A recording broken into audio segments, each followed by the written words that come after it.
It is good to see you. Welcome, everybody, to the show. Welcome to Gavin and Games for the 20th, I believe, of January 2026. I appreciate you being here to talk video games. Thank you so much for that.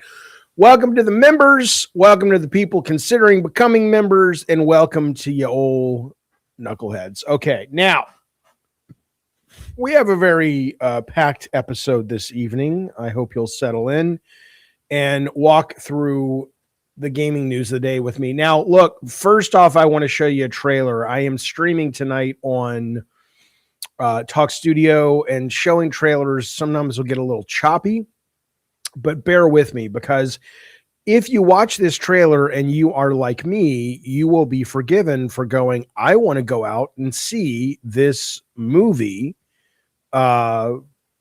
this weekend, and I don't blame you, because I think it looks great.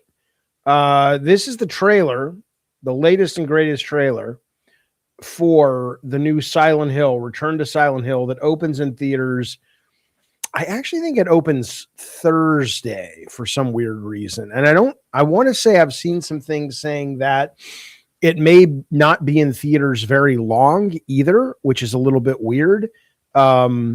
But maybe they knew they had, if you look at reviews, kind of a stinker on their hands. But this is the trailer for Silent Hill, or Return to Silent Hill 2. I have not seen the first Silent Hill movie. I loved Silent Hill F. It was my game of the year. I loved Silent Hill 2 remake last year. That was probably my game of the year. I am absolutely a fan. And I was looking forward to this, and I do want to watch the original Silent Hill movie from 20 years ago, because I actually hear it was pretty good. But this one, it's being made by the same director, apparently lightning has not struck twice, at least in the same place. Here we go. This is the trailer, and then we'll talk about it on the other side real quick. And I want to know if you guys are going to go catch this when it drops this week. All right, Return to Silent Hill.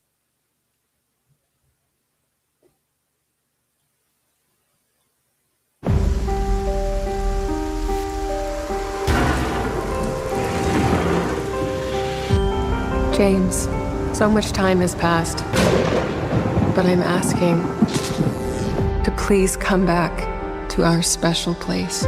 Something's happened. Love, Mary.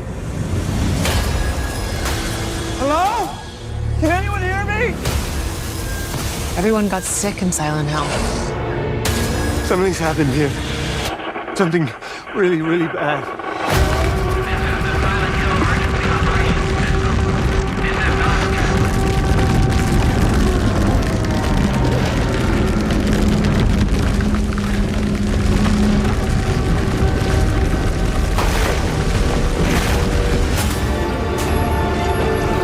What you're doing, it won't be enough to save her.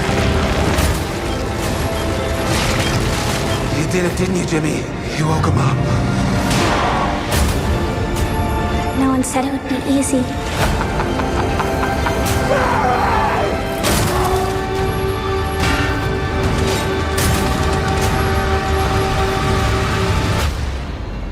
I'm here. I'll always be here.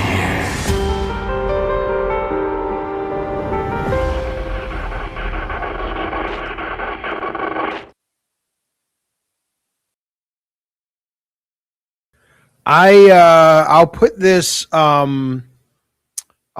here because I do want to answer this question in just a couple of minutes about Silent Hill F over 2. But I think that looks really good. Crazed Assassin in the chat says, I think that looks terrible. Croduck says, hell yeah. This looks low budget, but not terrible. I don't really know what you guys want. I think this movie looks like Silent Hill. I think the nurses look really good. This shot right here. I mean, some of these shots are taken directly, clearly from the game. Like where here he is walking up into town. I mean, I don't know what you want it to look like, because that's the game. Here where we see they're not the nurses, but whatever the kind of creatures are in the background, which you can't even tell. And then they kind of rack focus and you start to tell, oh shit, those are the guys in the background right here. I think this is pretty cool looking. I'm not sure what you expected, but if this was just the trailer, I would see this and I would say, holy cow. I mean, come on, that's cool, man. And then the nurses, when they're all together doing that weird herky jerky stuff, I am all over this. And I'm curious why you think this looks bad. But to be fair, the critics do not disagree with you. That's the guy, right? Was that Eddie? Is that supposed to be Eddie? The guy who's eating the ice cream and stuff? That guy right there, which was a great boss battle. Yeah, that guy. I think it looks great. But anyway, your mileage will vary. The reviews, though, right now have it sitting at a just embarrassingly, laughably bad 7%. So I've gone through some of the reviews, and the gist of it is people in the movies who have seen it, they say, I'll give you some of the choice cuts, but they basically say it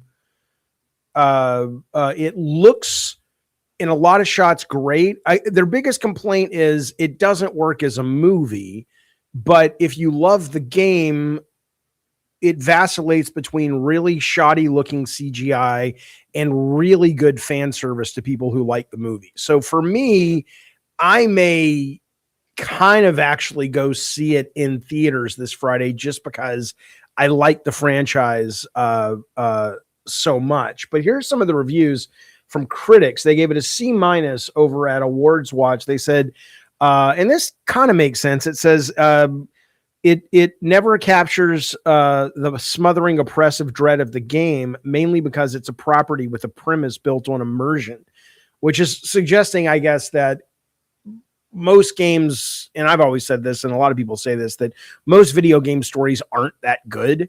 It's just that when you put a relatively good enough story onto an immersive simulation that is very satisfying, the story gets to kind of piggyback on the goodwill that has been generated by the great game. And so it could very well be that. It's like if you just read Silent Hill as a script and you'd never heard of Silent Hill, you might go, it's kind of a basic generic thriller, and then the execution isn't good. Heaven of Horror, I don't know who that is, but she gave it a 1.5. Return to Silent Hill in terms of how good a movie it is how you have to review it, not if you love the game. And in that, it is not a good movie. Fandom Wire gave it one of the highest reviews, 5 out of 10. The successful recreation of Nightmare is impressive, he says. Huh. All right, that's good. I'm excited for that. I want to see that on the screen. He says, but the hurdle is turning that nightmare into something that captivates audiences. When discussing a dream, this is a good line. When discussing a dream, it's often the storyteller who's enjoying themselves more than the listener, which is a great point. I actually, as a tangent, if I may, I had sold a TV show after college, and I was pitching a second TV show around town in Los Angeles. And I thought the coolest TV show in the world would be every episode we would take dreams, 3 dreams that people had submitted, and we would pick the most interesting and we would recreate them, kind of like true crime shows did, but we'd create the dreams. And then we would have like a 5-minute post watch with the therapist that would be the star of the show and the dreamer, and he would analyze the dream. And I just thought this would be the coolest show. And I took it to New Line Television, where we had sold our previous show. And they had a very good criticism, which was exactly what this person's saying, which is when you dream, for you, it's amazing. But a lot of times when you tell your dream to someone else, it's kind of boring. But I mean, we could have worked. I still think it's a great show. We could have found a way around that. We could have edited it. The point is this, he gave it a 5 out of 10. And he liked it, I guess, but it was fine, forgettable. And then IGN gave it, I think, a 4 or 5. So, it's your mileage will vary. Are you going to go see this motion picture? Let me know in the comments. I would be curious, but, I mean, I may go see it. I'm kind of jonesing to see a movie. There's a lot of better movies to see, but, I don't know. I just kind of think the trailer, that it's amazing how great a trailer can sell you. And then that Mercy movie coming out with Chris Pratt tomorrow or Friday, where he is using, he created this AI. It's like Minority Report to tell if you're guilty. And then he gets put on trial for killing his wife. And he's got 90 minutes strapped to a chair to convince the AI that he didn't do it. And at the end of 90 minutes, if he doesn't convince the AI, he gets a lethal injection. That's not getting good reviews either. That's sitting at 22. So I don't know. Maybe I won't go see a movie. I'll go watch something else or something. Listen to this. A different era says, Jaffe, I'm curious to know why you liked F over Silent Hill 2 remake. Well, again, I mean, they're different games. I mean, they came out in different years. So what I said was F is my game of the year from 2025. 2024, it's probably Silent Hill remake, but I liked F more probably because I can tell you, I have to go back and think about it, but I think off the top of my head, a different era. It's probably because Hinako, who's the main character in that game, is really compelling and she is fleshed out. And, James Sunderland, who's the protagonist of 2, is very much like a Cypher. He's just kind of a generic guy. And if it wasn't for the fact that he did what he did, which brought him to Silent Hill and all that, which we know, if it wasn't for the plot as a character, he would just be generic vanilla. But I think Hinako and F, outside of Silent Hill, dealing with her family, dealing with the cultural norms of the time, dealing with the fact that her take on what it means to be, feminine and what it means to be in a relationship with that guy. I forget what his name is. I think that's just a more interesting, fleshed out character. So when you have that in horror, I think you end up feeling it feels creepier and scarier because it's more real. And then you throw in the body horror, which I don't think was near as present in Silent Hill 2, with all of just the stuff that she ends up doing to herself. And I won't spoil it. And it's just disturbing. And it's just kind of not pleasant in a good way. Morgan says Hinako's an actual character and James is your superimposed main character for you to project on. Yeah. And it doesn't mean that he doesn't work better or as well or worse in the context of a video game. But for me, I would say that is the case, that it did do that for me. Lennon says, I've been around long enough to remember Jaffe saying Silent Hill should not be brought back. Well, what I think I said was when I played Silent Hill 2, the original, or I actually played the HD version, which I know a lot of people don't like, but that's all I could get my hands on. I didn't find it in the modern era. A lot is built on the bones of that brilliant foundation, but as a standalone, what did it offer? And I also felt Bloober Team, who did the remake, had not really earned my faith because I loved a couple of their games, specifically the first Layers of Fear, but most of what they had done after had been really good looking, but very disappointing games like Blair Witch Project and Medium and Layers of Fear 2 and the Layers of Fear kind of remaster remake. And so all of that was the reason I was saying it, not because I didn't think they could make something good or it was possible to make something good. And then you also have to throw in that Konami was in the process of regularly shitting the bed when it came to all their franchise, not just this one. David K., thank you for the super chat, the first super chat of the night. We appreciate it very much around here. He says, Gumby got old. Yeah, gosh darn right he did. What are you going to do? Gumby, he's got to get old. You want him to just stay forever? I guess he would stay forever. I don't know. Gumby's creepy. You guys know who even Gumby is? A lot of people watching this probably who's Gumby, but combat is never a selling point in Silent Hill, and I'm not a fan of it in Silent Hill F, says Solaris. Here's what I will tell you about the combat in Silent Hill F, though. I liked it. I really did. I didn't like it like, oh my God, it's God of War Ragnarok combat, which I thought was great combat, even though I didn't like the game, or it's not even Souls combat. It wasn't meant to be that, but I thought it was satisfying and crunchy. I enjoyed it. I did not like the frequent monster closets, especially once you got past the parents boss. But my understanding is, and I haven't gone back and played it post patch, is that they have seen the complaints of that and they've put out a patch that reduces the number of encounters. So in that, I think that's good. That's really good. Yeah. Jaffe has killed Gumby and is wearing his skin. Yeah. Okay. Rishi Thank you so much for being a member. We'll talk about this in a second, but let me bring it up here. Rishi's been a member here for 15 months, over a year. We appreciate that support, buddy. Thank you so much. Jaffe, why do you think Prince of Persia Remake was canceled today, just a few months from release? How common is that? Well, to cancel a game that close to release is not common at all, but, and we will talk in just a little bit. So if you can just hang on, we'll get to that.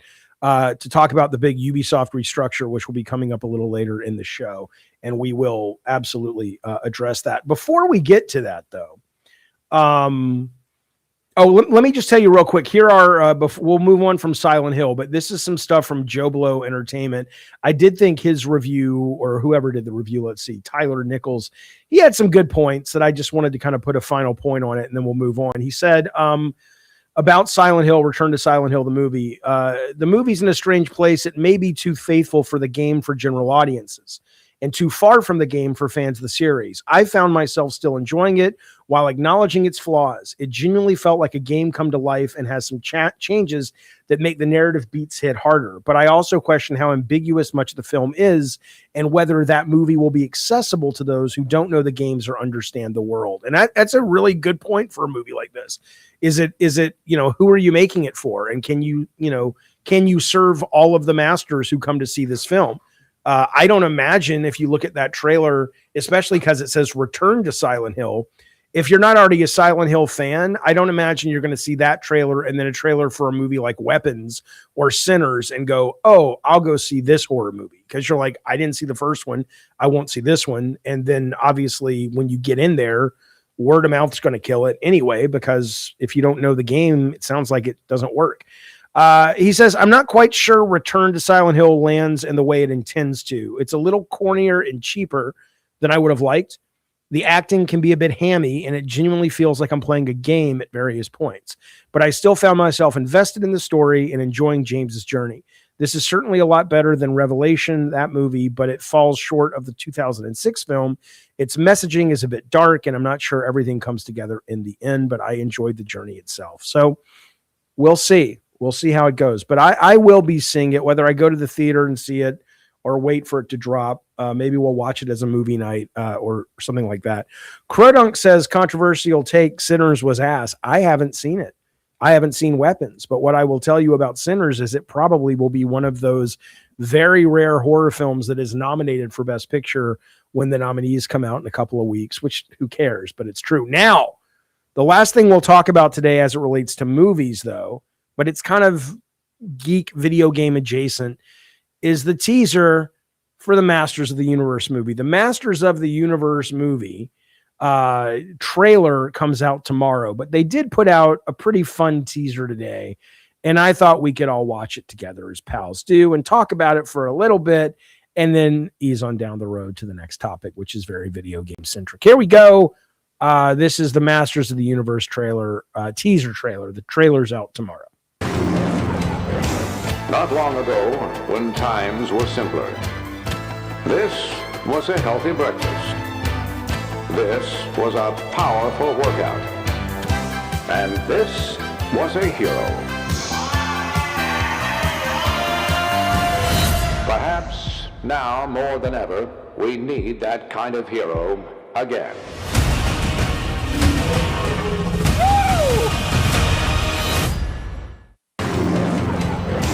Not long ago. So we'll see. I mean, that's all we saw, right? The real thing that you even get, we don't, obviously, they're not going to show you what He-Man looks like, but there you've got Man at Arms. This is, who is the Battle Cat? That's Prince Adam, which I like that they still gave him the pink shirt. That's pretty good. And then I don't, what is this woman's name? I forget this woman's name. It's not Tila, is it? Or I don't know. The point is, though, in the chat, where did it go? Crazed Assassin says, aren't the people who watch that show filing for Social Security now? Maybe. I mean, yeah, it certainly was, a show as I was sort of aging out of after school cartoons. This was hitting its stride. So I don't know if there's a big audience for this. I'm actually looking forward to the game, which is kind of like another one of those Marvel Cosmic Invasion games. But that game has been in development for a while, and I don't know when it probably is being timed to come out with the movie. Let's just take a look at that while we're talking about this. But Masters of the Universe game trailer. I like the graphics of it. Is this what it is? 5 months ago. Yeah, here you go. This is the trailer for the actual game. Hey, come on now. Give me a minute. I got to move this cup out of the way. All right, here we go. At last, Castle Grayskull is mine! Not so fast, Skeletor. Whoa, what's happening? He-Man and the Masters of the Universe, Dragon Pearl of Destruction coming soon to all platforms? Yes, it's He-Man and the Masters of the Universe, Dragon Pearl of Destruction. Intense beat-em-up action that puts the power in your hands.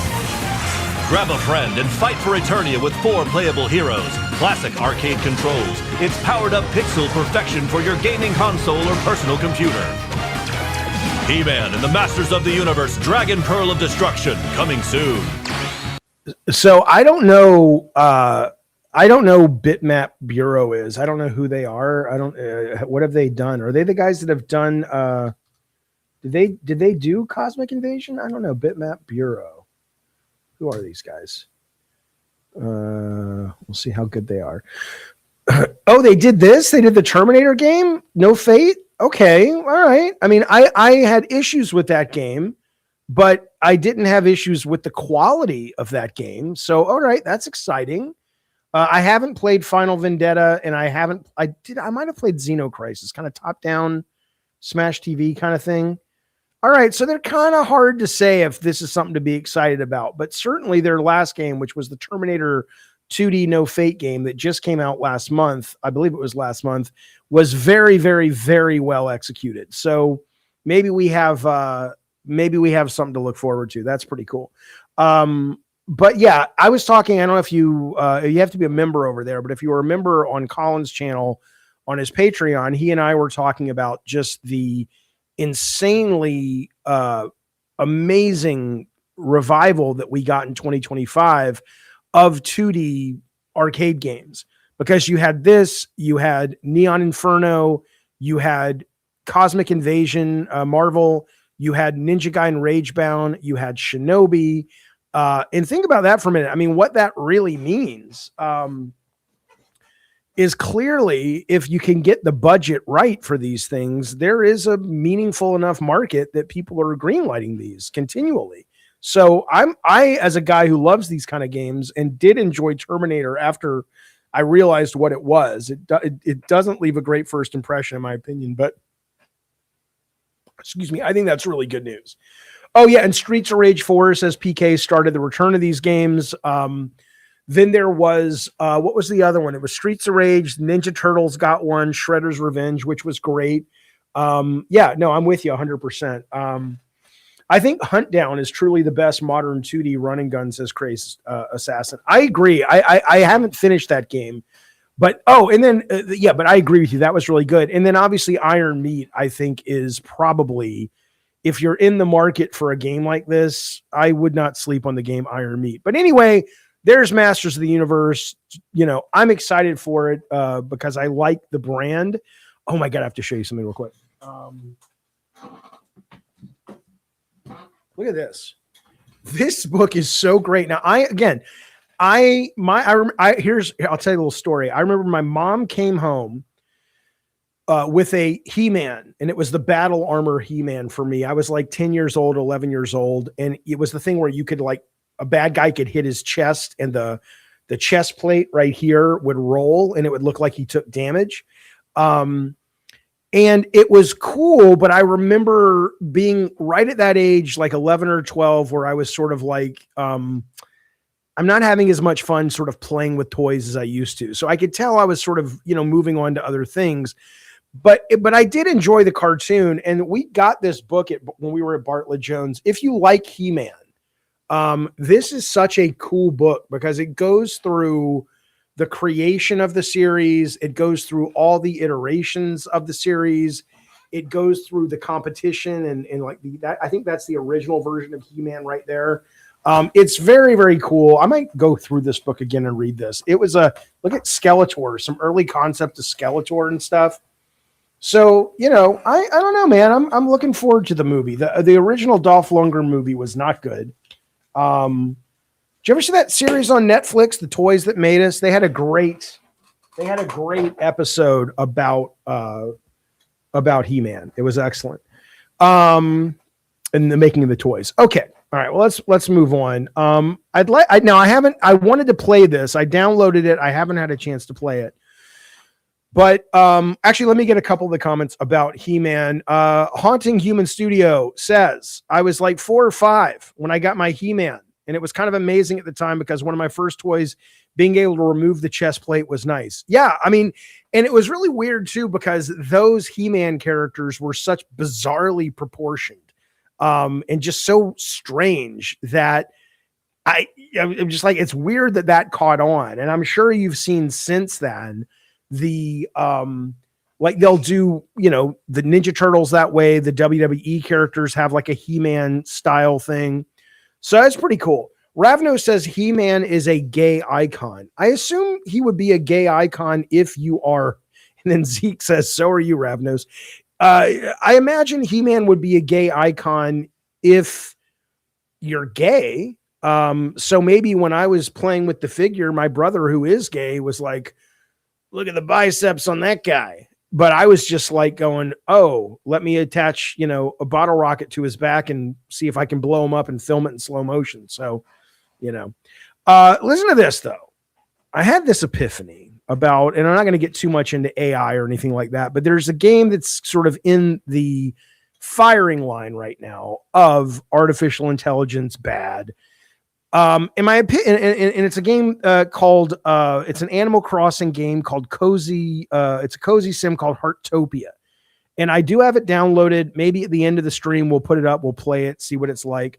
But I'll show you a picture of it. But the bigger story is not, oh no, another game has AI in it. You guys know what I think about AI in video games, which is the shorthand is I don't care.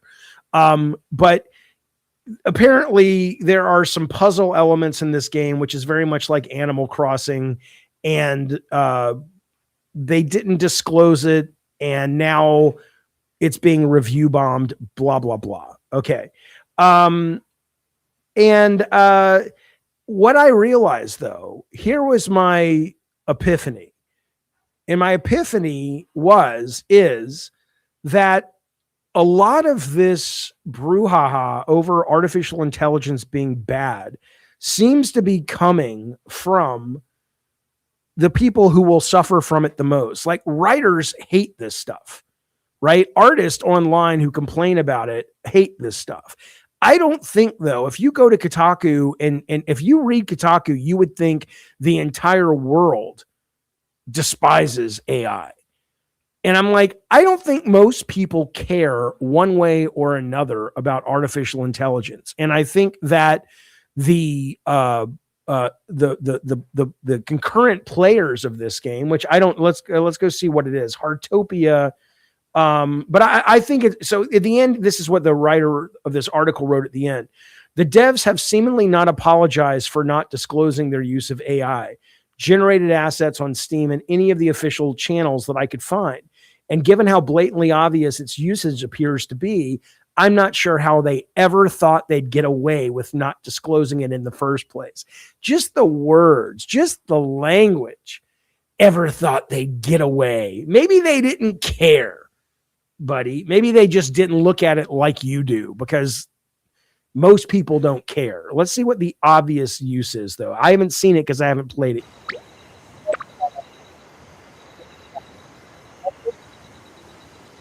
Box, they said some of the puzzle art is AI, so let's see. Okay, here's the puzzle game. Okay, so apparently that is AI. So that image that you're trying to put together is an AI image. To which I would say a big helping hearty, who cares? Who cares? AI is a tool, says Brad, not a contract with Satan. Yeah. All the big corporations, says Ravenos, are scared that anti-AI folks have not given up. I don't know if I agree with that. I think that is a narrative that people are trying to sell that would benefit if AI went away, like Kotaku writers. But I don't see most people caring. And let's really be honest about this. I mean, without spending too much more time on it, because I'm not probably going to convince you of anything, but really, if you're playing a game like this, you're telling me that you're like, no, I want someone to get paid instead of getting this done in about 10 minutes and moving on and not having to raise prices or crunch in that area. I want to pay, do it with AI, or I want to pay an artist what, $550 to like $1,000 to make this image. Why? It's just not good business. It doesn't make any sense at all. If you were running a business, I can't imagine you would do that either. The only reason you might do it is because you're worried that there may be genuine blowback, but not because you don't think it's the right thing to do from a business standpoint. I don't see anybody complaining about all the other worse thing. I mean, have you boycotted going to Disneyland because they pay their people in costumes and cast members so little they sleep in their cars? Have you boycotted going to your local grocery store because you have to the people there have 2 or 3 jobs, not just the job at the grocery store? I'm not entirely sure why this is the bee in the bonnet, but regardless if it is or not, I did want to bring that up because my bigger point of bringing it up was just the awareness of, I do think sometimes it is a tempest in a teacup made to look like a big deal by writers like at Kotaku, who probably end up wanting this stuff to go away because it is taking their jobs. I mean, do you really care if an article on Kotaku is written by AI or not? I certainly don't, unless it's actually a really good investigative piece of journalism, but this ain't that. I don't think. I could be wrong. Let's look up. I want to see. What is this called? Heartopia Steam DB. I don't know where it's at, but let's see. Are people playing it? In game right now, there are basically 30,000 people in game. Over the weekend, it was 41,000. 11 hours ago, it was 41,000. It's getting to be late in the day in most parts of the world, or really early in the morning, and they're at 30,000 players. So I don't think it matters. But we'll see. But you wouldn't have to buy the game anyway because it's a free to play game. So Jojo D, buddy, thank you so much for the super chat. I appreciate it. He says tomorrow is the Masters of the Universe trailer. We did talk about this a minute ago, but yes, let me bring that up on the screen so we can all enjoy the glory of your point, which I agree. I'm excited for it. He says tomorrow is the Masters of the Universe trailer. He's right about that. I saw a bit and I exploded in my pantyhose. Good, bad, please check it out. OG guys. Yeah, we just spent some time talking about it. Okay, here's what I will tell you about it briefly, then we'll move on. Jojo D, if it turned out that particular Master of the Universe was not the brand, it was just some trailer, I would not care at all. I mean, what I liked about the teaser was it was like, oh, we need a hero for these times and simpler times and all that. Maybe there's something there that's fundamentally like that would be cool if the director's vision is, that was a very strange dog sound. I want to make a movie that is just fun and really isn't divisive and really feels like the 80s blockbusters, or if there is that kind of North Star from the creative standpoint, that's pretty cool. And that's kind of touched on in the trailer, but it's hard to tell how much that really is reflective of the movie. But the movie itself, what they showed did look just kind of generic, whatever. But I mean, I'm reserving judgment until tomorrow, and I am excited, Jojo D, to see it. Who is making it? I don't know. It's a good question. I knew this at one point. Let's see. Masters of the Universe, IMDb. Let's see who's making this motion picture show. Now I saw the original in '87. It was terrible, but Travis Knight is the director, and Idris Elba's in this thing. Okay, so he directed Kubo and the Two Strings, Paranorman, Box Trolls, Missing Link. So he's done a bunch of these animated movies. It looks like this is his first live action film, which is pretty cool.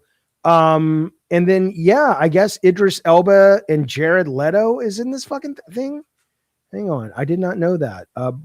Morena Bakarian plays, I guess she was in Deadpool, but I guess in Masters of the Universe, she's playing, I don't even know who she's playing in this thing.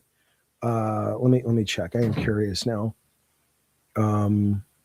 Here's some footage from it though, if you want to see. Not footage, but she's playing the sorceress. But here's some photos from it. I didn't know Jared Leto was in this movie. That's surprising. Yeah, at least it's not Uwe Boll, says Anthony. You're right. There's the guy all He-Man'd out. That's all they've shown, I think. And then here he is Prince Adam.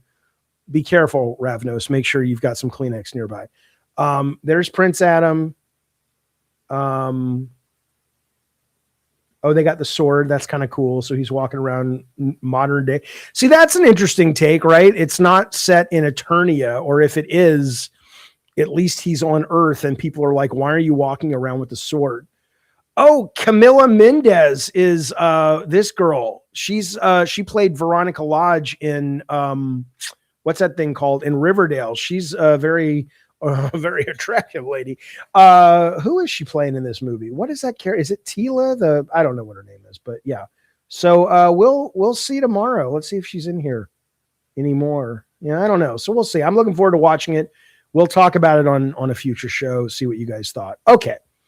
Moving right along to Marathon. I was very happy to see this. I was very, very, very happy to see this, that Marathon is going to be getting a free, I don't know if it's a free week or a free weekend, but they are saying, the official account says, yes, we will have an open preview weekend. There you go, before launch, and everybody will be able to try it out. This is what I think is, and they kind of did that with Concord as well, which didn't do much. So I don't think it's like the start of a trend, but I wasn't going to drop $40 without seeing reviews and giving it a play.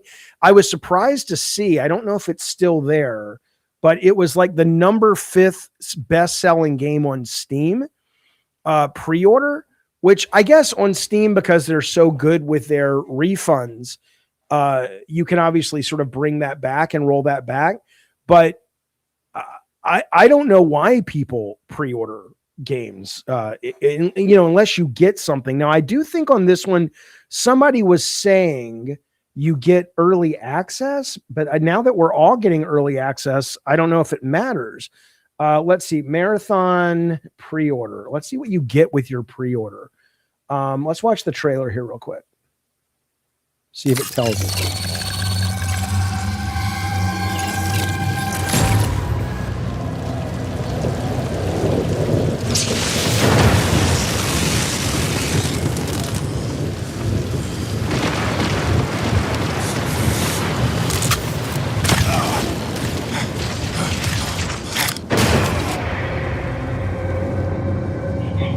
Tau City is dying. Poisoned. Its secrets.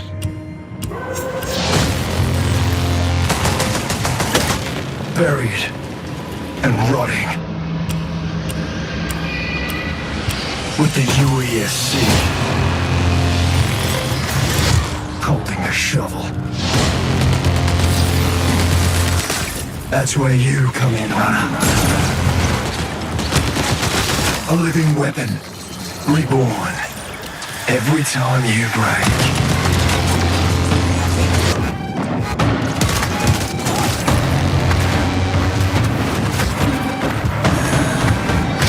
The truth is in your hands. Survive or die.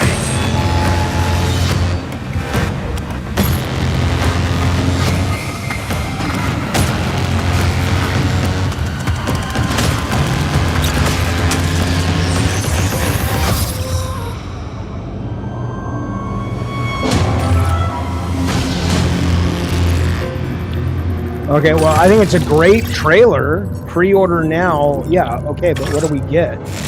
Okay, deluxe edition.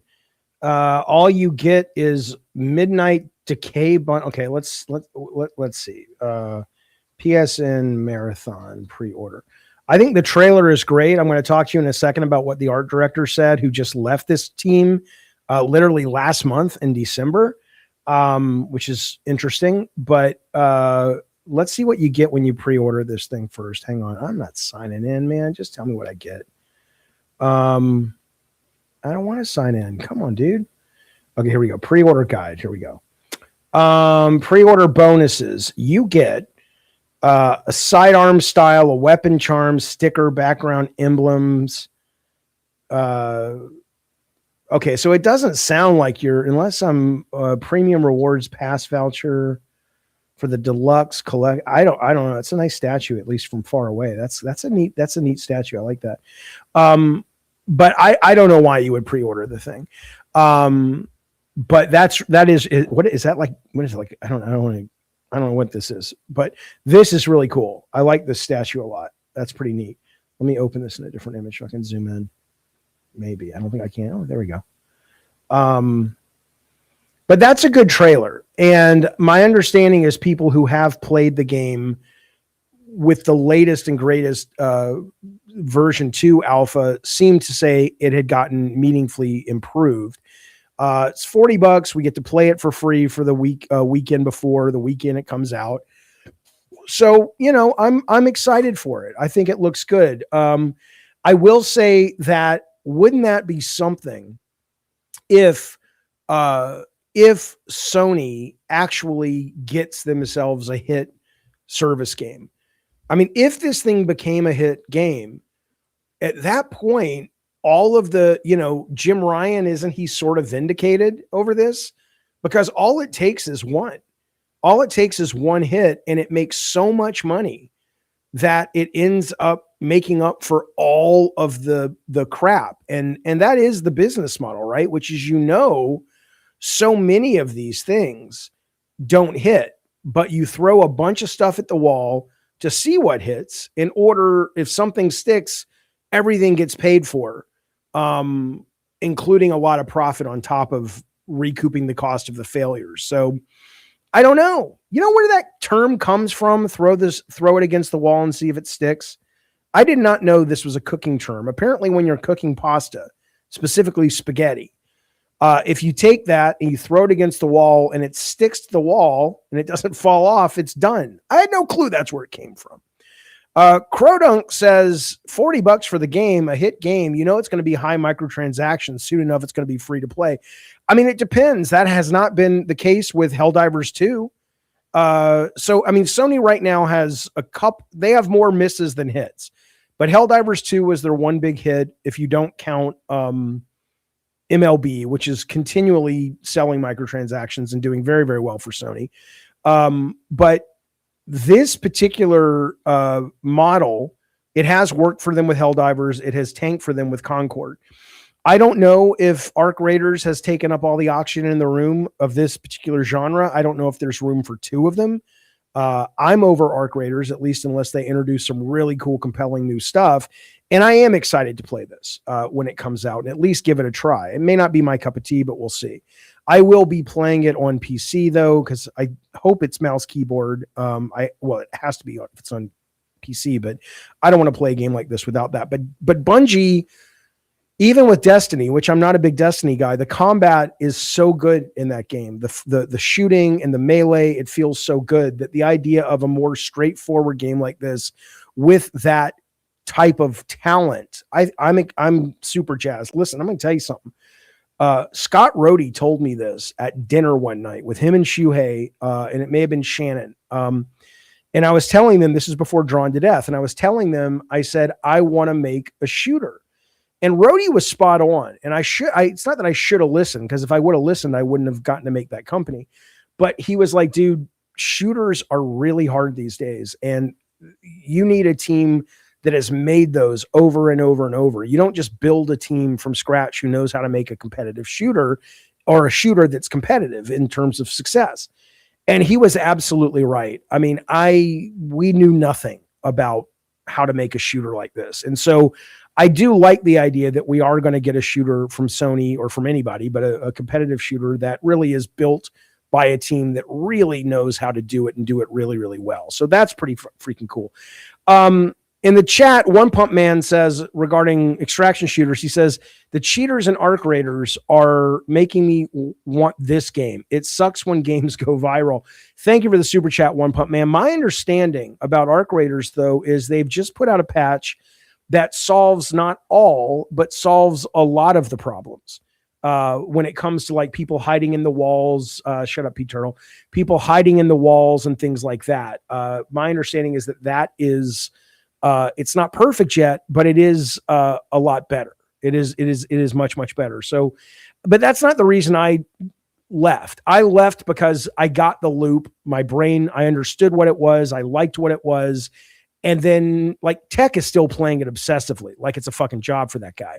And I'm just like, dude, how are you still playing that? Aren't you bored? And he just, the loop has him. It totally has him. So, but I am excited to give it a try. We will see. The art director came out today, but thank you for the super chat.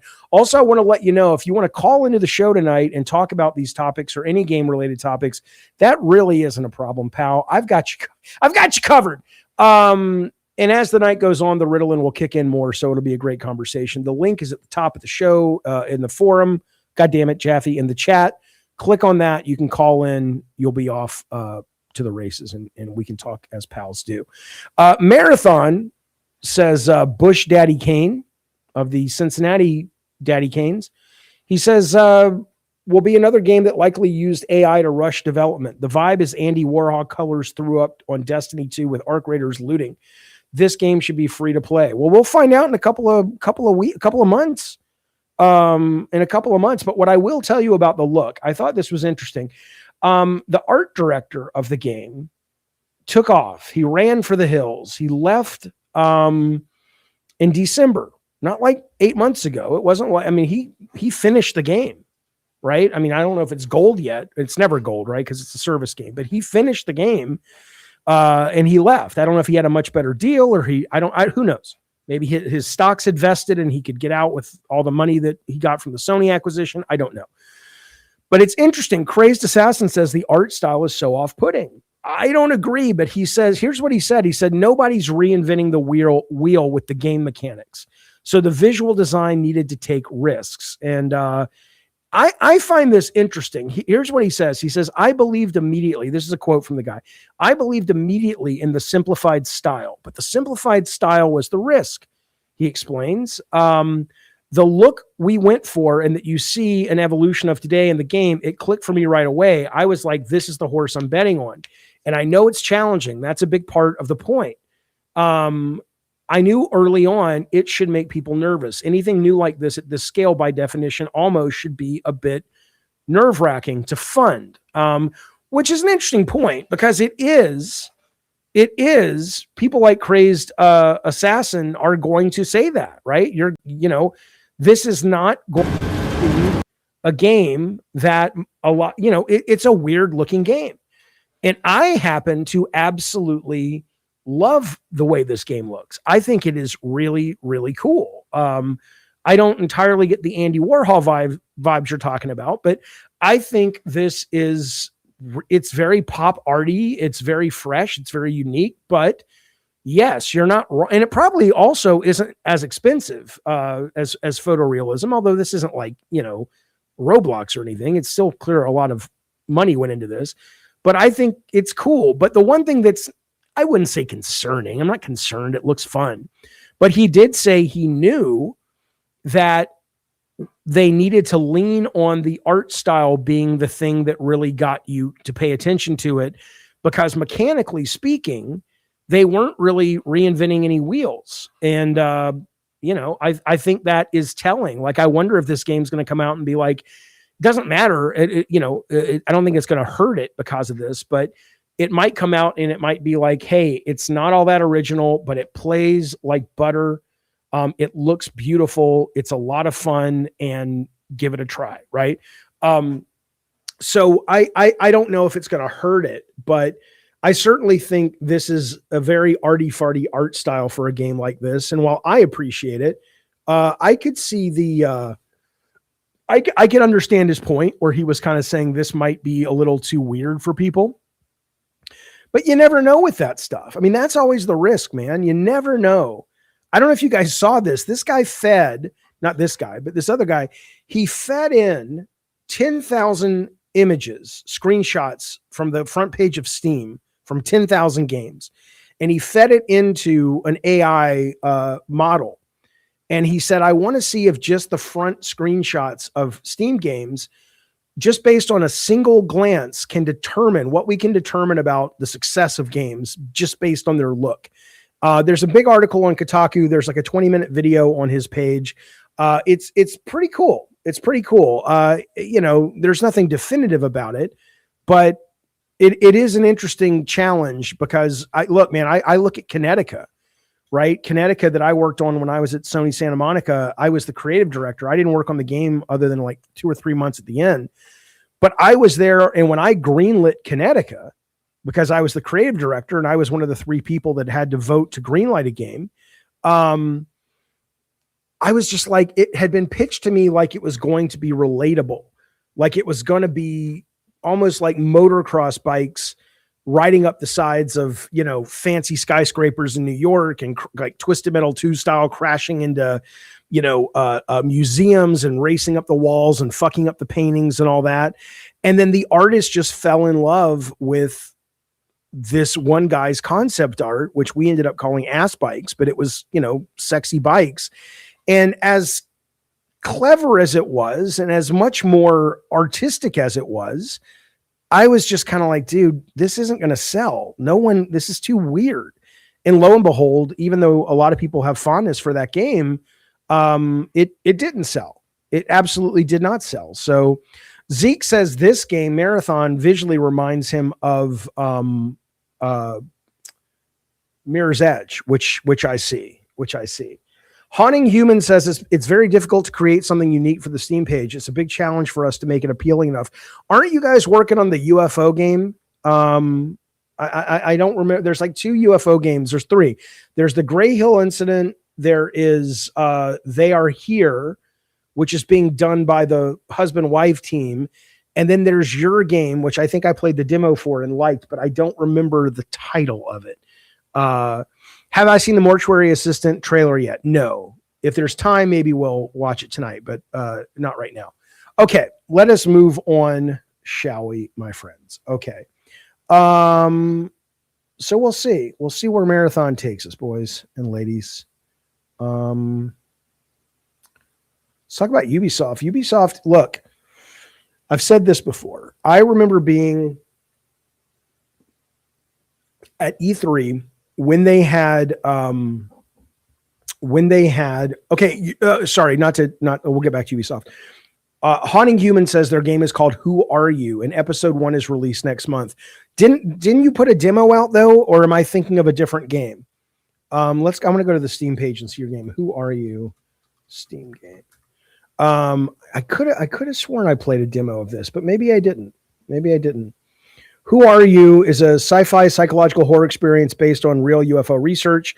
The story centers on Ray Roswell and his internal fight to understand the disappearance of his wife, which may involve alien abduction, which I love stuff like that. I'm very excited. This is what the Steam page looks like right now. Hell, let's watch a trailer, shall we? I usually charge people to play their trailers, but that's how much I love what your game is about. Here we go. They watch.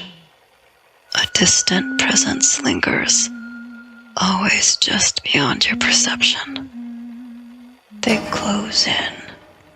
Shadows move. Objects shift. Subtle but undeniable interference begins. They break you. Your mind fractures as reality twists. You're no longer in control. They mark you. A trace is left behind. Proof that you are chosen.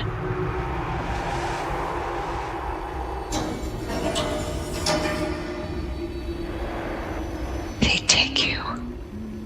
The final step. Resistance is meaningless.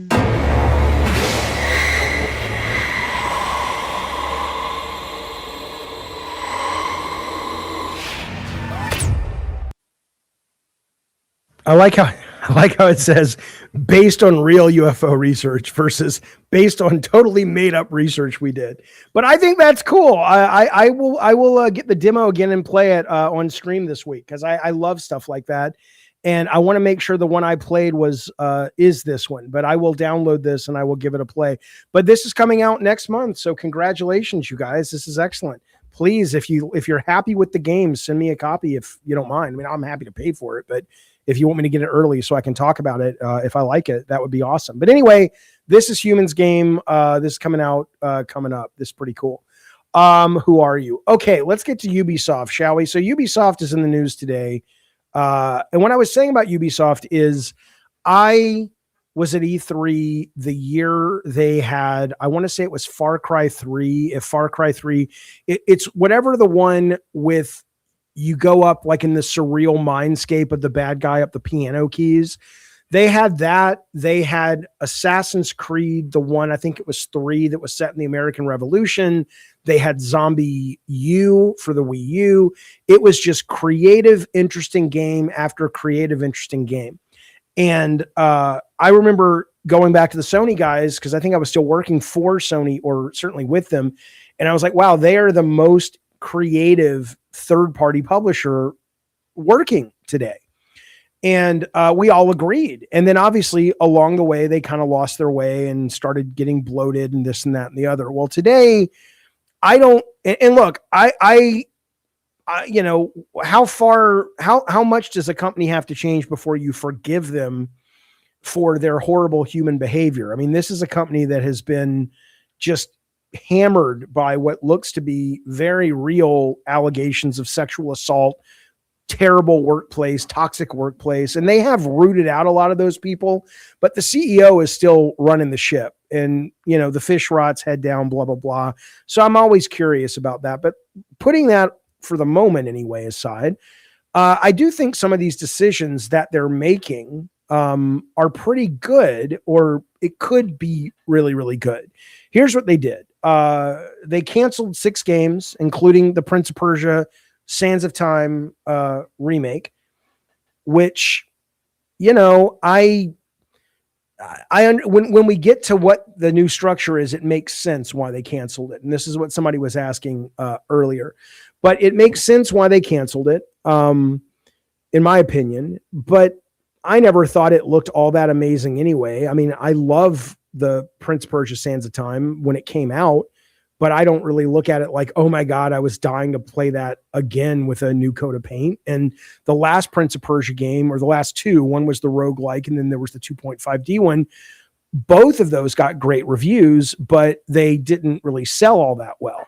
So I don't really know if Prince of Persia really has, I mean, anything can be turned into the next big hit, but on its own, I don't really think most people are, you know, most kids are asking their moms for, you know, Prince of Persia lunchboxes and action figures for Christmas. It's not a very strong IP today.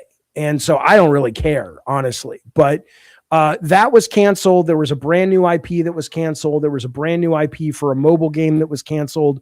And then some other things they haven't said. Apparently there were some delays, like the Black Flag remake. No, it's a remake, I think, but whatever. I love that game. It's my favorite Assassin's Creed, like most people. Love that game. That is now being pushed. They haven't announced it, but it's clear it's being pushed to next year. But here's the most interesting thing that they've done. Obviously, they've laid off a bunch of people and closed studios, but they've shifted to this kind of like the best way to describe it is kind of like Harry Potter houses, you know, Slytherin and Gryffindor and all that stuff. They have 5 different houses now. And each house has a couple of brands in that structure, right? So like they have something called Vantage Studios, and this is for their really big stuff. Assassin's Creed, Far Cry, Rainbow Six. They say they want to turn these into annual billionaire brands. I think you might want to check in with Microsoft on that when it comes to Call of Duty. I you know, whatever. Hey, if they can do it, they have the money. They've got a big influx of cash, if not almost out and out ownership from Tencent. Maybe they think they can have enough people making Assassin's Creed 24/7, 365 that every year they can put out another one that blows people away and makes money. I don't know. That would be cool, but I don't know. Hell, it takes me over a year to finish a single Assassin's Creed. I am excited for the one that isn't officially announced, but it's kind of teased, called Witch, which is all about Assassin's Creed and the Salem witch trials. That sounds awesome. That sounds freaking awesome. But in that Vantage Studios, which is the really big budget things, that's going to get you Assassin's Creed, Far Cry, Rainbow Six, right? Then they have House 2, which is their competitive and cooperative shooting games. And what they're doing is they're basically saying the overall studio. So it's not like Naughty Dog, right? Where Naughty Dog is like, we're going to make Last of Us Factions, and we're going to make Last of Us 2, and we're going to make Intergalactic, and Santa Monica is going to make a God of War. And then Corey's got an idea for a game about the Wild West where the cowboy can travel through time or whatever. I don't know. I'm just saying. They're saying we're going to keep all of the types of games that are in these buckets under the same studio leadership, shared engine, shared talent. And that makes sense, right? Because it makes all the sense in the world that if you are making The Last of Us multiplayer service game, it probably never should have been given to Naughty Dog to begin with. That's not what they do, right? So this makes sense to say, look, these guys are great at hardcore Call of Duty attempted killers, Ghost Recon, Splinter Cell, The Division. Obviously, we don't know if I like that Splinter Cell is listed because maybe they think there is a future there that's not a mobile game. Then they have the third house, which is more of the live service games. For Honor, Brawlhalla, Riders Republic, Skull and Bones, The Crew. If you'll notice, all of the actual games are different. It's not like they're saying we have a racing studio, we have a single player action adventure studio. It's kind of something that sits a little bit like it's a bit more meta than that. And that's interesting. I mean, that's very interesting. What they're basically saying is the people who understand why Brawlhalla has been a massive success for what, over 10 years, that same leadership can come to something like Skull and Bones, which is a totally different game from everything from concept to tone to scale to gameplay. And is a totally different thing compared to The Crew, right? So I think going that meta with this is interesting. At least it shows some really interesting management thought behind it. We'll see if it pays off. Creative House 4 is immersive fantasy worlds and narrative-driven universes. I guess, that's where they put Prince of Persia, Rayman, Might and Magic, Beyond Good and Evil, Anno. All of those games to me are kind of their worst and least valuable IP. I know the new Might and Magic had a really big beefy demo that will be coming out. The game will be coming out soon. It would not surprise me if that game is a big hit. And so, maybe they know what they're doing, but nobody's clamoring for the most part for a new Rayman or a new Prince of Persia. 90% of people who play and buy video games today don't even remember Beyond Good and Evil. It wasn't like it was a fucking hit. So I don't really know. I don't know what that means. So like, if you're a guy that's got an idea for a brand new IP and it's about a soldier of fortune or whatever, who I don't fucking know, whatever, does that go into House 2 or does that go into House 4? That gets a little weird, but whatever. Creative House 5 is where they've always been successful with things like very casual, Just Dance, Uno, the Hasbro stuff. So I don't know. I think this is pretty cool. I think this is a pretty, what I like about this is, again, assuming Yves Guillemot is not a creep and he didn't know what was happening at his company, which I doubt, but I don't have any evidence of that. I like that they are going, we still want to stay in this space. He said, listen to this quote from one of the guys that they were interviewing. He says, however, in a market that has become persistently more competitive, particularly across AAA titles and shooters, it is necessary to go much further. When content quality reaches the highest standard, and this is the reason, let me finish the quote. Sorry. When content quality reaches the highest standard, this market offers potential for exceptional financial performance, and the group must therefore complete its transformation. So this kind of goes back, if you watch the Colin interview that he and I did, and we were talking about these games like Peak and Are We There Yet and Phasmophobia and these kind of 1 to 4 man band games that, even though they may not be that big for more than a month or two, sometimes they're the next big thing. And even if it's for a month or two, you make a nice little profit. And ultimately, though, companies this big don't care about a nice little profit. You'd like to think they care about yeah, it may not be it may not be a big profit now, but this is how we build new IP that eventually will be the next $1 billion stuff. But it's a different conversation. But what he's saying, I mean, think about that for a minute. These guys, because here's what you have to understand. This is kind of insanely ambitious and expensive. In each of these houses, it's not just like a studio. It's not like, oh, we're going to name Vantage Studios. The name is house number 1. There's like 6 or 7 big fucking studios all over the world living within that one house, right? These are massive financial gambles. And think about the money you can make. Like he's saying, if you can get to the highest quality standard, the market offers the potential for exceptional financial performance. I mean, it's just got to be the brass ring. They see it and they're like, look, we could make a little 5 million here profit, 20 million there profit, but when we see what the big hits do, we don't want to be in any other business. And, okay, fine with me. I mean, I'm curious where it's going to end up. And then they have like 2 centralized houses, kind of like Sony had. I don't know if they still have it with the visual arts group that Michael Mumbauer ran with Dave Morant, where it's like all the cinematics happen in one place or all the mocap happens in one place. All of that is shared, but the vast majority of things, including it sounds like marketing, is coming from the individual houses. So, and then there's obviously Yves Guillemot sitting at the very top of all this. And if you ever say Yves Guillemot, you have to say it that way. It's a rule. I didn't make up the rule. It's a union thing. Okay.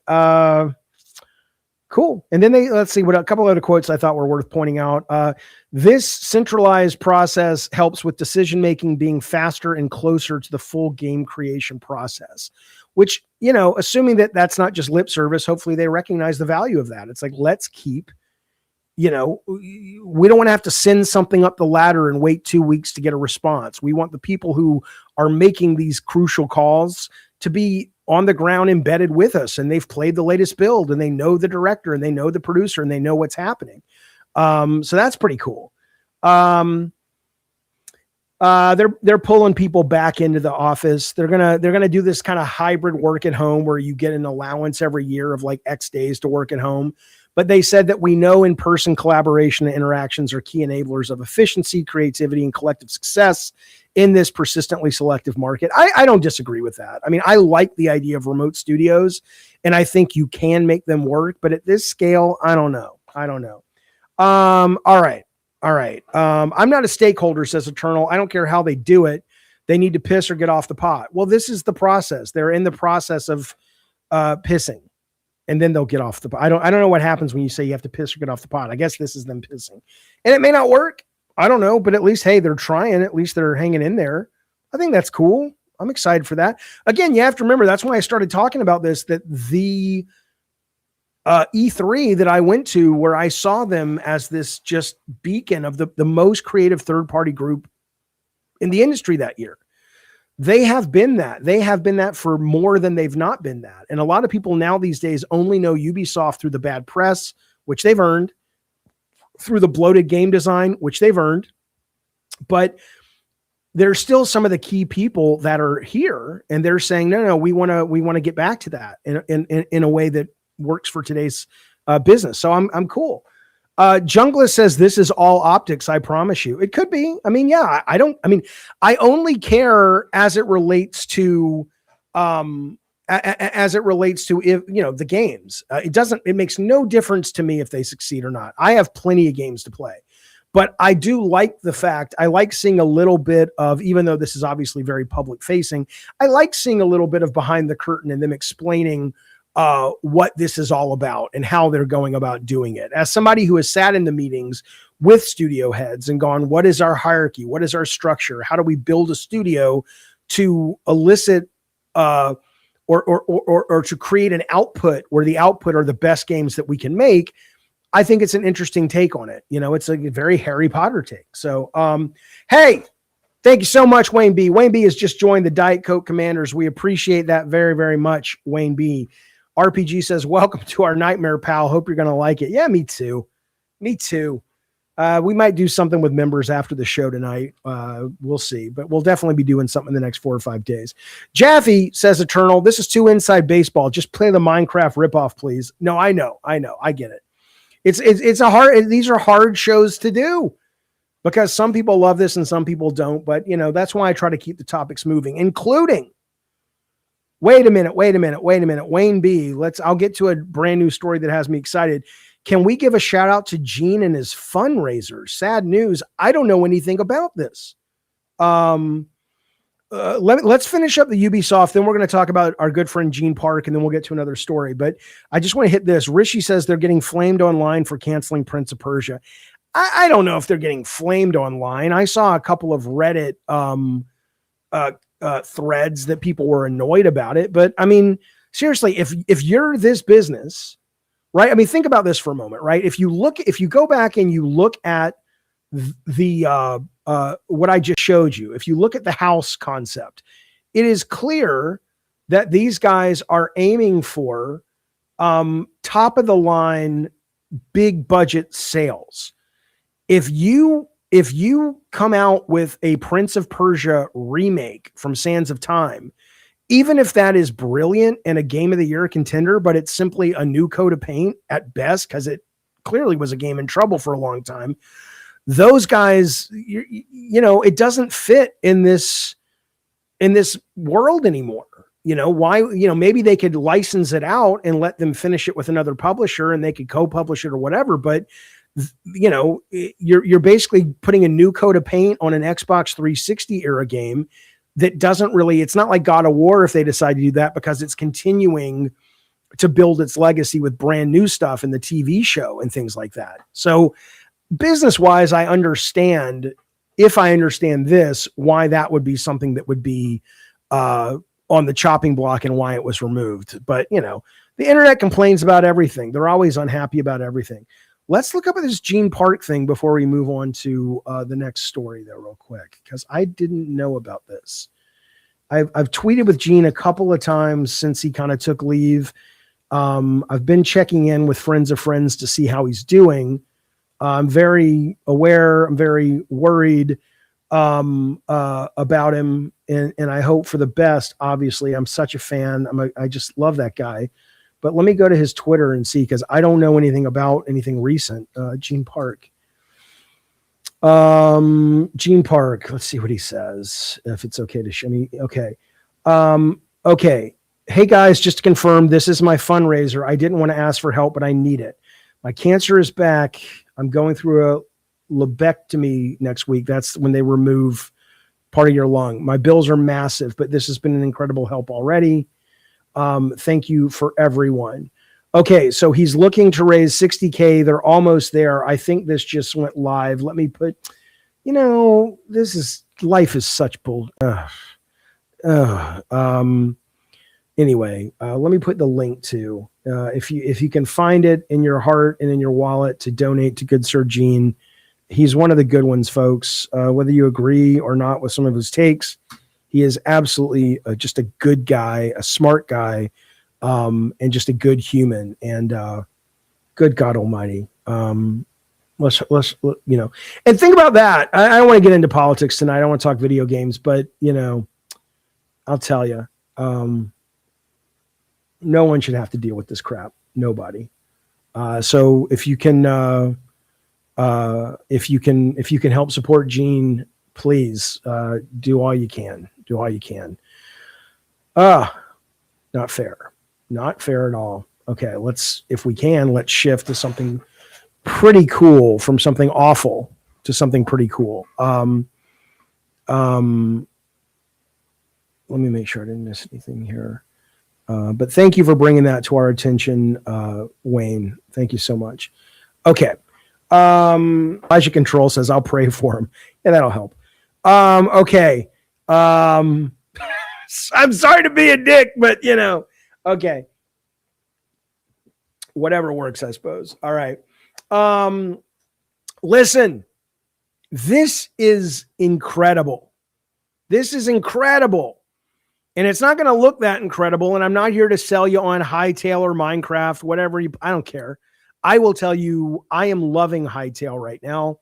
I am playing a lot of it. I've been streaming it. I may play some more tonight. If you don't know, very briefly, HYTALE is a new game. hit early access less than a week ago, doing very, very, very well. And it is made by a couple of guys that ran a incredibly successful Minecraft server. And they, I guess, got a deal with Riot Games to make kind of a, let's make Minecraft, but a Minecraft competitor. So it's clearly, I mean, there's no, just like there's no Minecraft without the game that Notch ripped off to make Minecraft, there is no Hytale without Minecraft. And they're not hiding it, right? But it is really good, even in its very early state. It's very addictive, better quality of life issues. And I was never a big Minecraft guy. But I really like this game. I'm enjoying it a great, great deal. So anyway, and so I'll play it in the background so you guys can see if you haven't seen it. It's $20 for the cheapest version, which is what I have for early access. And, you know, it's exactly what it looks like, right? It's what I think is really cool about this though, is that it is right out the gate in a mode that they have called exploration mode. It is already more interesting than Minecraft was in the first couple of years when I was playing it with my kids. They have more stuff that you can find. Stuff is handmade that you can explore and find. It's more of a satisfying world to play in. And then obviously they're planning on releasing a mode called Adventure that's an RPG mode with leveling up and narrative and all that stuff. And some of that is already baked into the lore of exploration mode and creative mode. Okay. So, but okay, so that's what it is if you're curious and you're hearing people talk about it. I believe it's currently only on PC, but I'm sure they have their eyes on coming to console. So I love it. It's great. But here's what is really cool. Whether you like this kind of game, hate it, it doesn't matter. This is kind of nuts. And I don't think this is the beginning of a trend, because I think even though I think this was done in a totally different engine than Minecraft, the very nature of these being so similar allows what I'm about to show you to happen. It does have co-op already, yes. And community servers, and there's already lots of people have already put up servers with games and stuff. It's very, very big on customization, not just visual, but mechanics, gameplay, functionality. Yeah, it says extensive modding, a lot of tools. It's cool if you're into that. I'm not into that, but I'm into reaping the benefits of people who are into that. I love this idea of building your own movie theater. But anyway, not the point. The bigger point is that a 15-year-old kid figured out, this is batshit. He figured out how to take Minecraft and HYTALE, two games that are not the same developer, not the same engine. And if you're running Minecraft in Java, and if you're running HYTALE on Windows, he has created CROSSPLAY, right? So the video you're about to see is nuts. And then this one right here. This is basically what you're seeing here this is Minecraft. But this character right here is a character in HYTALE, right? And you'll see in a minute what the HYTALE guy is seeing. Okay, so so this is Minecraft player's point of view, and this Taruk. Okay, it's going to show you now what it looks. Now this is what it looks like in HYTALE. Okay, but it is the same game. It is the same instanced world, and you'll see that in a second as they start moving and building. I guess the codes are that similar, right? It reminds me of back when people were losing their shit about NFTs and going, well, if I get a sword and it's an NFT, I can take that into any game. And I was always going, you're an idiot. You can't get the Master Sword in Zelda, and if it's an NFT, take it into Call of Duty. You're out of your fucking mind, you moron, right? But in this case, it works. Now, in this case, the guy in HYTALE is naked because he's not wearing clothes in HYTALE. But in Minecraft, they put him in an outfit.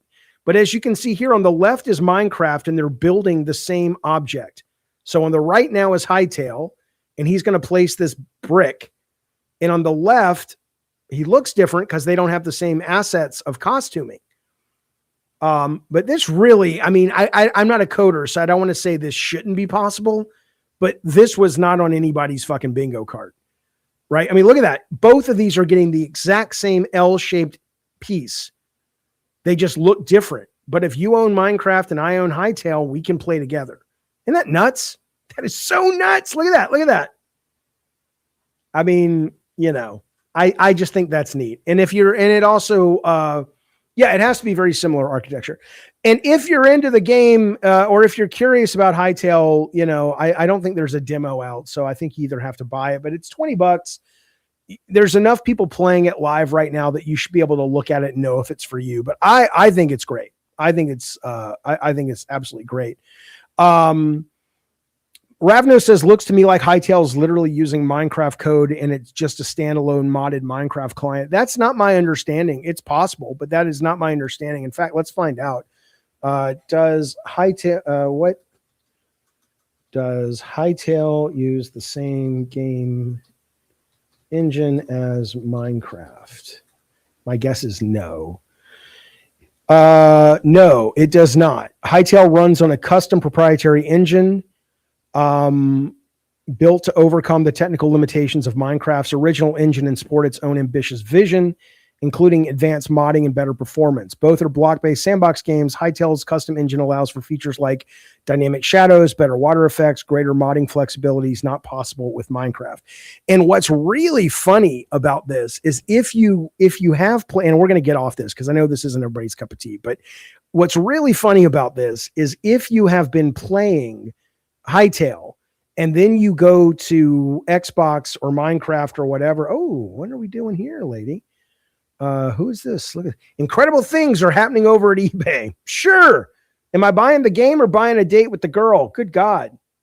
That's a way to do it. That's a hell of a way to sell your eBay products. Anyway, so if you go over to Minecraft though, after playing HYTALE, and you see some of the things that they are saying, hey, look at this, look at this. It looks so low budget now. Like they put out their horses today. And it's so dumb looking compared to what you get in HYTALE. Let me see. Horses. Let's see. Yeah, it's like, come on, man. Really? Really? And then I also saw, the last thing I'll say on this is HYTALE they have extensive modding already. And somebody made a Pokemon. So you're able to have the Pokemon,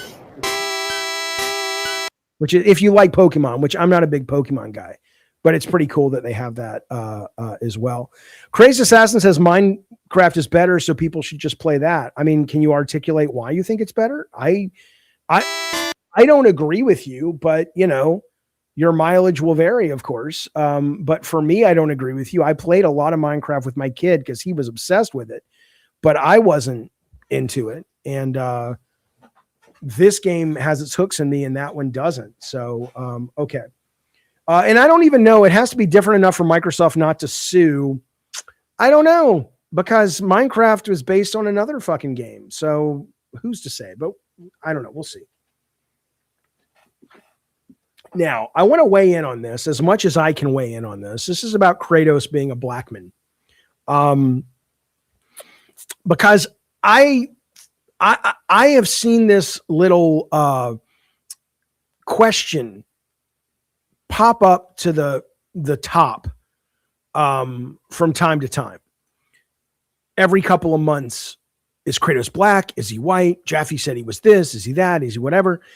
And I'm kind of like, I assumed this was obvious, but I got this email, and I won't show it to you, but his name is Eric, and I'm going to link this to him, so I'm answering it there. He says, Jaffe, how you doing?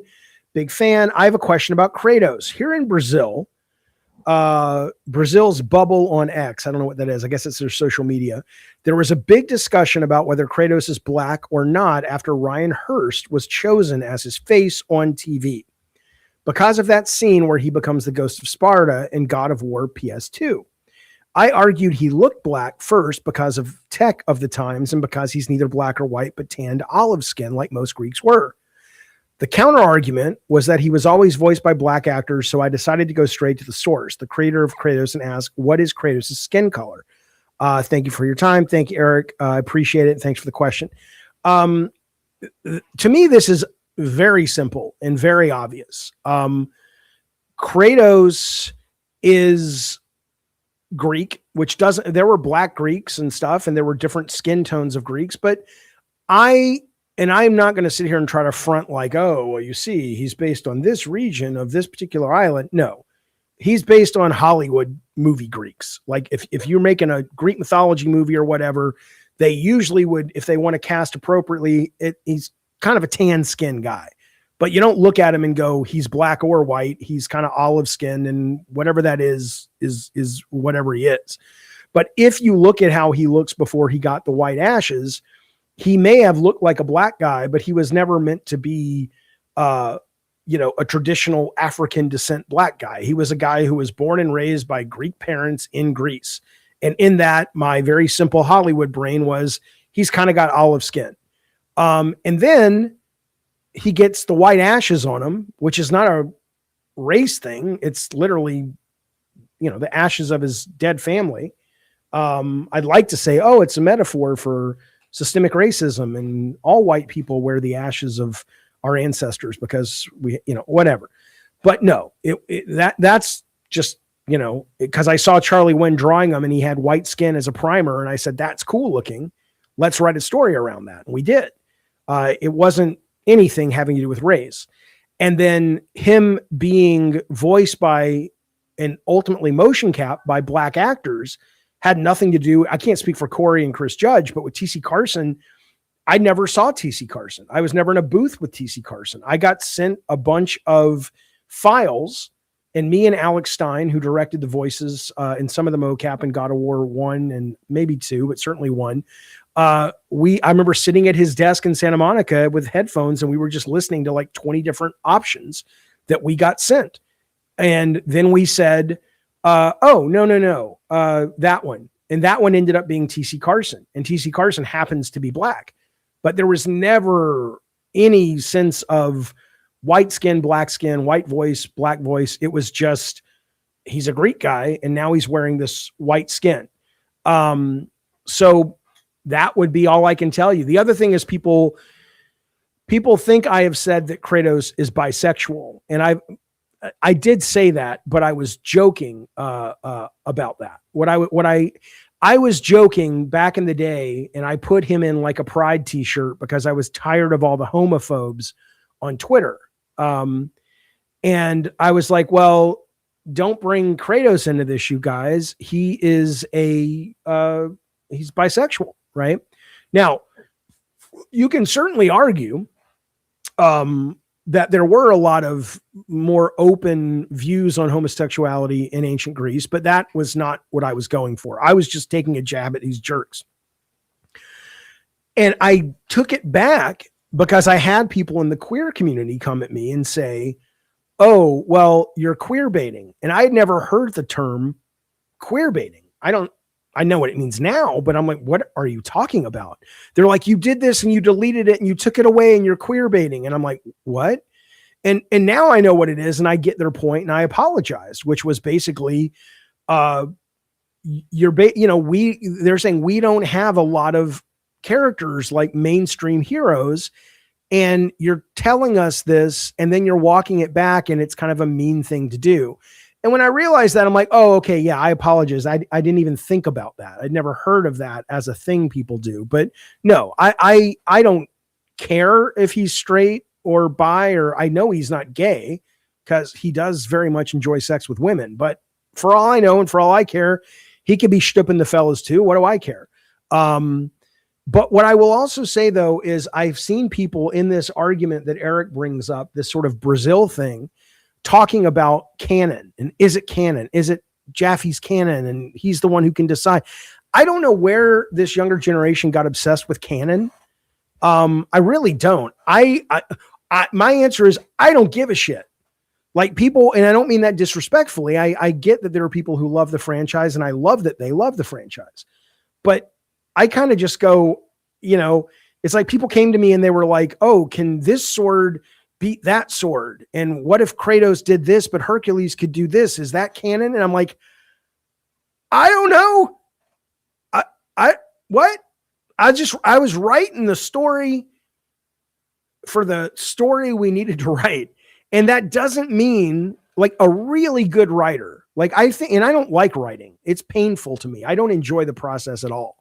I like the end result, but I hate the process. But I think Corey likes writing. He likes the process. So it wouldn't surprise me if a guy like him, or certainly a better writer than me, would sit down and go, oh, I have to plan all of this out. And I have to, and that's not a bad thing. It's clearly what the audience loves. But so he might be able to answer some of those questions. But I personally, I don't have a goddamn idea.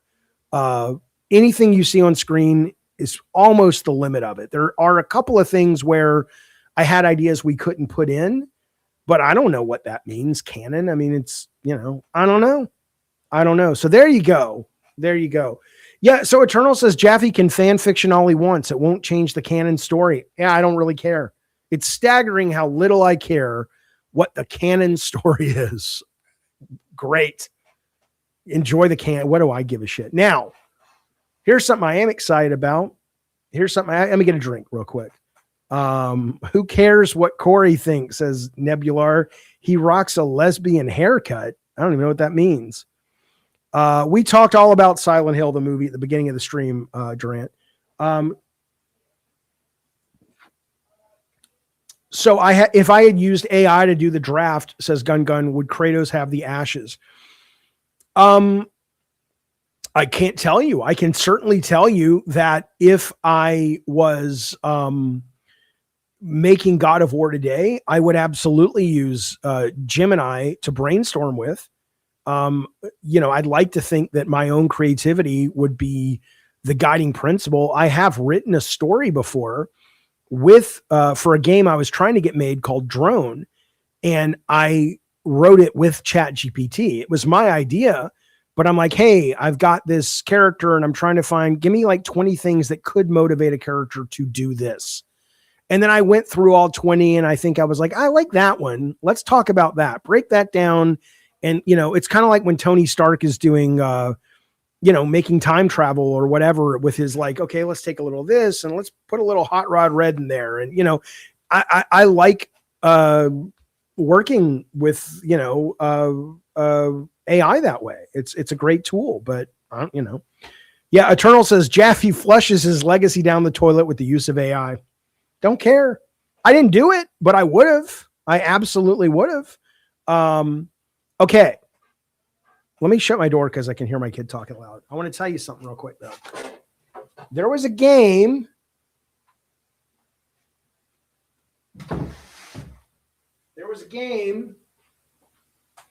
That I did, wasn't very successful, but it got good reviews, but it was not a very successful video game. It was called Calling All Cars. But Calling All Cars was a game that really was inspired by NBA Jam. And kind of mostly NBA Jam, but kind of those kind of sport video games that were arcadey, which I loved playing with my friends in the arcades. Okay. So it's rare to get a game like that, right? But there is a game coming, believe it or not, to Fortnite. It's a mode coming. It'll last till the mid-February. And it's from the guys who do Fall Guys. And it looks really fun. I want to show you a trailer of it. I also want to show you my new favorite person online. Let me show you this thing. This is pretty cool. It's early access. It's called FORTNITE CROWN JAM. Okay. And let me show you what the mode is. And then I want to show you my new favorite YouTuber who basically does it's got to be a shtick. And I'm sure she's for kids, but it's just so over the top. I love it. But this is what the game mode is. Her name is Happy Gal, which totally makes sense. So this part of the show is we're going to talk a little about her, a lot about the game. But let me introduce you to my new favorite YouTuber. She's like somebody who's doing a show for little kids, like on PBS. She's not for us, but she's so goddamn happy that it's hard not to love her. Here you go. Fortnite invited me to North Carolina to visit Epic Games headquarters and playtest a brand new game mode called Crown Jam. And honestly, this game mode is way more chaotic and fun than I expected. My kids would have it's loved her fast-paced, super competitive, when they were and like there's free 10. cosmetics. And of course, a way to troll the other team. So in this video, I'm gonna break down how Crown Jam works, show you some early access gameplay, and give you everything you need to know about this brand new game mode. Gameplay. Crown Jam is a fast-paced 3v3 mode so with your goal. Let's focus on the game first. Like she looks like a trad wife, maybe. And again, more importantly, it's all shtick, of course, but good for her. I mean, she's got over 500,000 followers and she's probably very beloved for her target audience. And why not? Is she AI translated? It wouldn't surprise me. Nebular says, looks like Cory Barlog with a wig. You're obsessed, sir. But let's focus on what she's talking about first with the game, because this does look like a lot of fun. Some early access gameplay and give you everything you need to know about this brand new game mode. Gameplay. Crown Jam is a fast-paced 3v3 mode where your goal is to score more points than the other team. You can score, you can pass, and you can even tackle with your butt. Do whatever it takes to make sure your team wins. Right here, right here. Yeah. Throw it. Yes, I got it. Yes! Free cosmetics. Crown Jam gives a ton of free cosmetics, including this blue. Yeah, that's the thing. This isn't for you guys. Crazed Assassin says it reminds me of Disney Channel commercials. Yes, this is not for us. This is a show or a girl probably for little kids or something. That's not the point. The point is, look at the game, man. The game looks fun. Blue plushie bean back bling, plus ranked rewards like this cute loading screen and another adorable back bling. Hype abilities. Before the match, you choose from 3 abilities that give you an advantage in the game. There's the bounce pad, where you throw a bounce pad to travel across the map, making scoring easier for you and your teammates. Confetti Crash allows you to launch a projectile at the enemy team, knocking the ball out of their hand. Time this one just right and you'll stop them from scoring. And the big bean. Turn into a massive, unstoppable giant bean and charge straight to the goal. I'm going! Yes! Let's go! Trolling other players. Troll the enemy team by tackling them with your bum. Not only does this help out your team, but you earn hype points and get a really good laugh when doing it.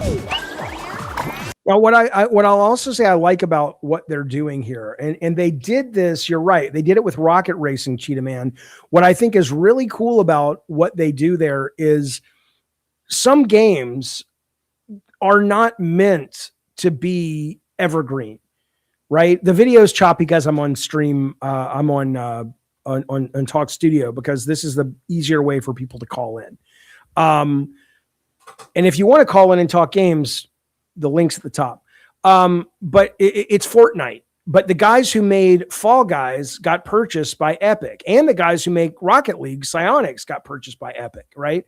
Which is why you've got their Rocket Racing game, whatever, which is very, very good in the Fortnite world. And now you've got this. And what's cool, though, is it's only running for a month, right? So you're going to end up in a situation where if you love it, great, they'll take it away. But it may not, they don't have to spend all this money to make it permanent. And what do we do for next season? It's just for now.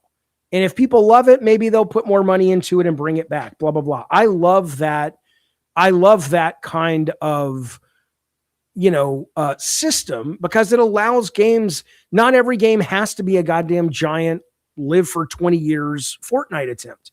Right. So I think that's a cool part. And you're actually wrong. You're saying, so this is just Rocket League with beans. It's actually not even close. Because Rocket League is a much more complicated game than this. It's all about physics and positioning. And this is clearly a much easier game. And that's why I mentioned NBA Jam. I don't know how deep and engaging this is going to be. We'll find out this week. I will be playing it. I will be streaming it. If you're a member and you would like to play with me, we can set up a game afternoon or a game night or whatever. I'm curious about this game, but I don't think it's going to be like Rocket League. I don't even think it's going to be like Rematch, which was a big hit as well. I think this is going to be just what it looks like. A fun, let's get high, have some shit talk, and have a good time.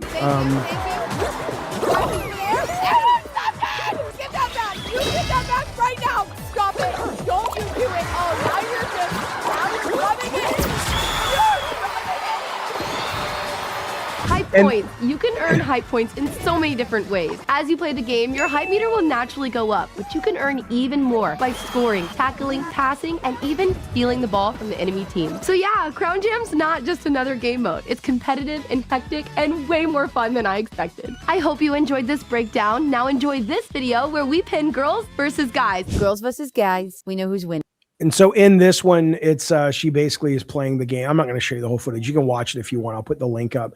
But then she actually does get into a full-on game and just explaining it as she plays. And, you know, I don't know. It looks fun, man. I don't know. I mean, let me ask you in the chat. Does this not look fun to you?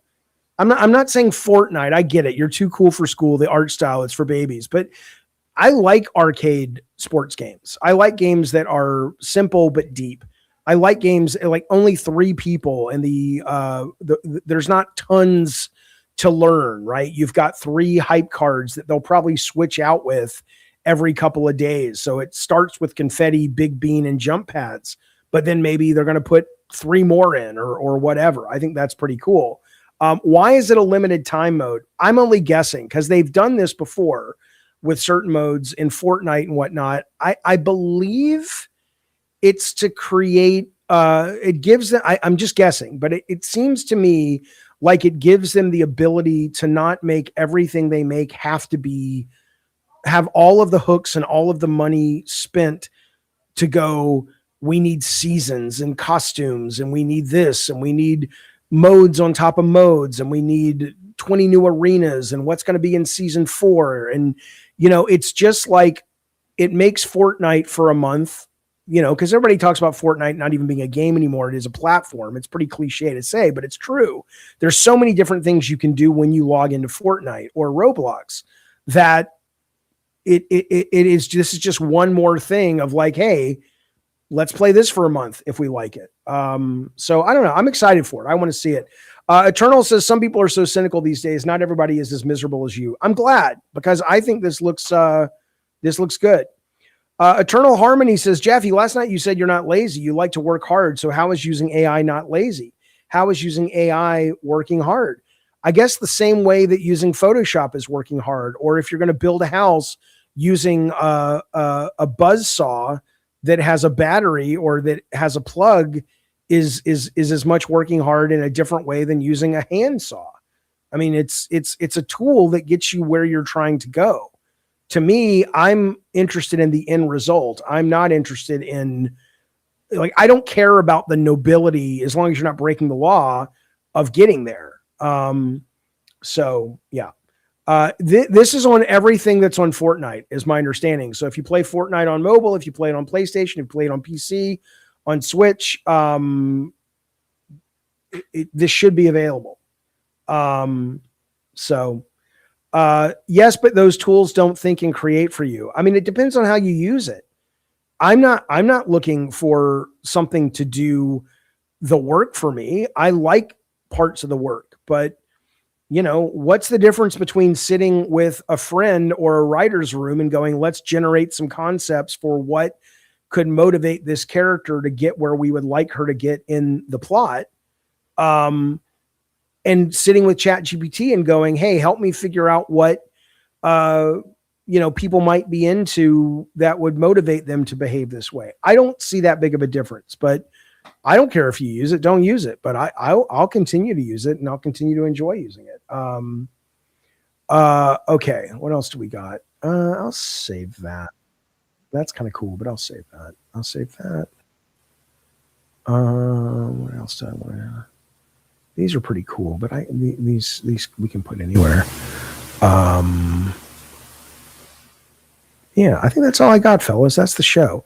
Unless you guys want to call in. Well, you can call in now. The call-in number is open. If you guys want to switch and just do call-ins, I'll do call-ins for 20 or 30 minutes. But I think I'm done with prepared topics. So here's what I'm going to go do. I'm going to go get a Coke. I'll be back in 2 minutes, and we'll do open call-ins, any subject you want. Ideally, it'll stay with video games, but it doesn't have to. I missed your chat, Anna G. What was your chat? But if you do want to call in, the link is at the top right here. I will be back in literally a minute. I'll be back in just a second. Hang on.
All right, here we go. Eternal, thank you so much. Well, first off, Anna G has been a member for 8 months. Thank you, buddy. There is a lady who goes to TJ Maxx and shows how to shop AI stuff and tells you not to buy. Oh, that's an interesting little video channel. That's cool. Thanks for that. And then Eternal, thank you for the super chat. It says, here, Jaffe, buy an AI coffee from David K and I. And remember, we're always watching, but not in a weird, just normal way. Absolutely. I don't care. I don't care. Thanks, buddy. Okay. If you want to call in, hit me up. It's sitting at the top there. Why do you think action games, says Hot Dog, are not popular compared to the past? Is it because they don't make enough of them, or it's not what the gamers want? I think you have to define action games, right? If you're talking about action adventure games, action adventure games are, I believe, still the top selling game genre on console, I think, except maybe sports. If you're saying action like Ninja Gaiden 4, I think probably what the cause of that is they have become, they're very core, they're very hardcore, and the prices have gone up. So the number of gamers hasn't really expanded in general for console, and certainly not the number of people that want to really learn how to deal with a hardcore mastery system of a Ninja Gaiden 4 or whatever. And, you know, I think it's great that we can still see a lot of money made by Souls-like games, or whether it's from Miyazaki and those guys, or whether it's like, what was the game from China, the monkey game, Journey to the West. But I think hardcore action games, I do think, you know, they still do well, but they don't do as well as they used to. And if the budgets are as high as some of them are, that's the reason. That would be my guess. I don't really have the data, but that would be my guess. Okay, I thought Silver Sky was going to call in, but I suppose not. Not a problem, and nobody's calling in today, so we'll wrap it up. Yeah, Black Myth Wukong. Thank you, Anna G, for being the best mom in the world and for the very generous super chat. Thank you, buddy. We appreciate that. All right, well, look, there you go. That is the show. I might be streaming games tonight. I probably will, but if not, I will be back tomorrow at 9 a.m. on Lolcow Crypt. We're deciding whether we want to try to pivot that show to be more about movies or more about politics, or we're going to do something with it, because what we're doing over there right now is not working. And then I'll be back tomorrow around 5-ish as usual with either a Gabbin' and Games or a Jaffe stream, depending on what. Oh, actually, tomorrow is the Xbox showcase. So I don't know if I will be streaming it live, because as much what I probably will do instead is prepare a Gabbin' and Games for tomorrow, where I will have been able to watch it, take some notes, get my thoughts together, versus just watching it live. But it depends how I feel. So I'll definitely be doing something with the Xbox showcase, which I think is tomorrow, or is it the next day? Let me see. It's tomorrow. Yeah, it's absolutely tomorrow. So, all right, there you go, folks. That is Gabbin' and Games. Thank you for hanging out with me. Thank you for your generous donations. Consider a membership, consider a subscription, consider a super chat, a super thanks. In the meantime, be well, be safe, and I will see you guys hopefully real soon. That's all I got, baby. Thank you, Anna G. Thank you, buddy, for that little picture of poop. I appreciate it, buddy. Bye, you guys.